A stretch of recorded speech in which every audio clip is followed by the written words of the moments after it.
থাকাকালীন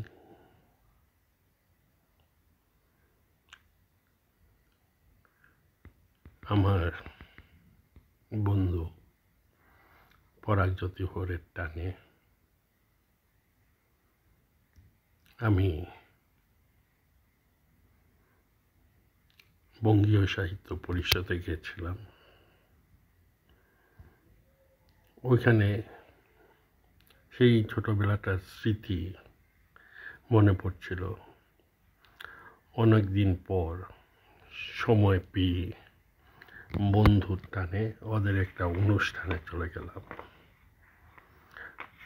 রবীন্দ্রনাথ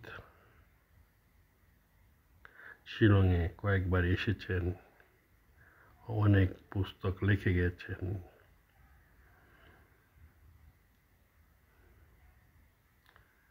রবীন্দ্রনাথ ঠাকুর ছিলেন একজন মহান কবি, দার্শনিক, লেখক, সঙ্গীতজ্ঞ এবং চিত্রশিল্পী। তিনি 1861 সালের 7ই মে কলকাতার জোংসাগর ঠাকুরবাড়িতে জন্মগ্রহণ করেন। তিনি আমাদের জাতীয় সঙ্গীত জনগণ মনের রচয়িতা। তিনি 1913 সালে সাহিত্যে নোবেল পুরস্কার লাভ করেন তার বিখ্যাত কাব্যগ্রন্থ গীতাঞ্জলির জন্য। এই প্রথম কোনো বাঙালি ও এশীয় ব্যক্তি নোবেল পুরস্কার পান, যা আমাদের জন্য গর্বের বিষয়। রবীন্দ্রনাথ ঠাকুর বাংলা সাহিত্যে নবজাগরণের সূচনা করেন। তিনি প্রায় প্রতিটি সাহিত্য ধারায় কাজ করেছেন: কবিতা, গল্প, উপন্যাস, নাটক, প্রবন্ধ, গান ইত্যাদি। তার রচিত রবীন্দ্রসঙ্গীত বাঙালির হৃদয়ে বিশেষ স্থান অধিকার করে আছেন।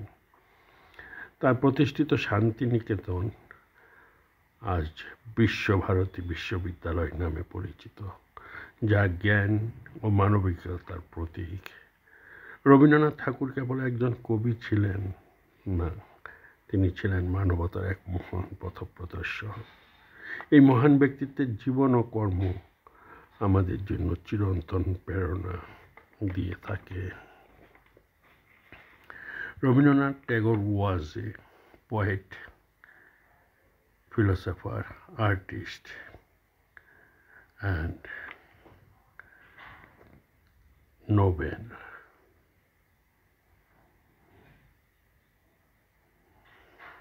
ବ୍ୟক্তি. He was born on 7th May 1861 in Calcutta. He belongs to a highly educated and cultured family. Tagore is best for writing the national anthem of India, Jana Gana Mana, and also the national anthem of Bangladesh, Amar Sonar Bangla. He was the first non-European to win the Nobel Prizes in literature in 1913 for his book of poems called Gitanjali. He believed deeply in education and freedom of thoughts. He founded the Vishwa Bharati University at Shantiniketan, where students could learn in a natural and creative environment. Tagore's writings include poems, short stories, novels, plays, and songs. His works are rich in Indian culture and spirituality, and they continue to inspire people across the world. He was passed away on 7th August 1941, but his legacy lives on through his writings, music, and ideas. Let us all remember Rabindranath Tagore as a symbol of peace, creativity, and wisdom. Now we will share you some program. Thank you. রবীন্দ্রনাথের কিছু অনুষ্ঠান আপনাদের কাছে তুলে ধরার চেষ্টা করছি।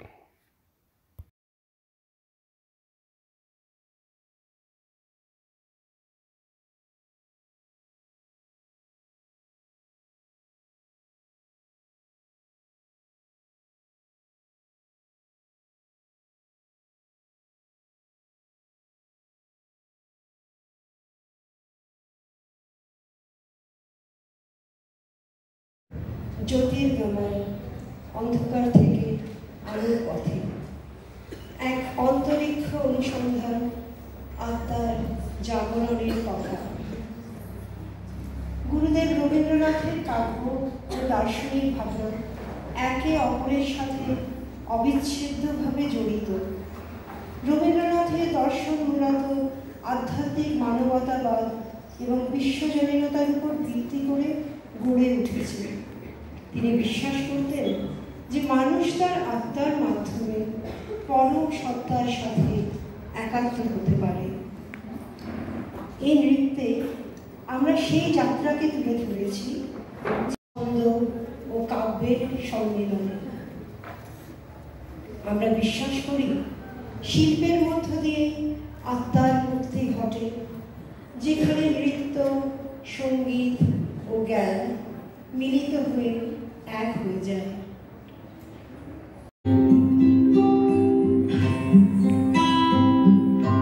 আগুনের পরশমণি ছোঁয়াও প্রাণে, এ জীবন পূর্ণ করো, এ জীবন পূর্ণ করো, এ জীবন পূর্ণ করো, এ জীবন পূর্ণ করো দহন দানে।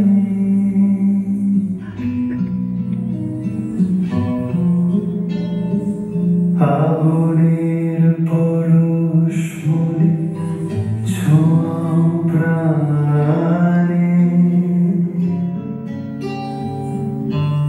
আমার দেহখানি তুলে ধরো, তোমার ওই দেবালয়ের প্রদীপ করো। আমার দেহখানি তুলে ধরো, তোমার ওই দেবালয়ের প্রদীপ করো। নিশিদিন আলোক শিখা জ্বলুক গায়ে, নিশিদিন আলোক শিখা জ্বলুক গানে।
কেমনি বসিল ধারাধারে প্রভাত পাখির গান, না জানি কেন এত পরে জাগিয়া উঠিল প্রাণ, জাগিয়া উঠেছে প্রাণ, ওরে উঠলে উঠেছে বাড়ি, আমি উঠে আমি আমি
Enlighten me, let me rise up.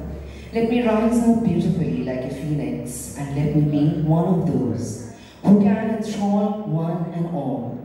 Let me be encapsulated in colors of red, black, and white. Humans, every animal, every bird, every living being holds within it the purity of white. And that's what Tagore is all about. 1923 and 1927.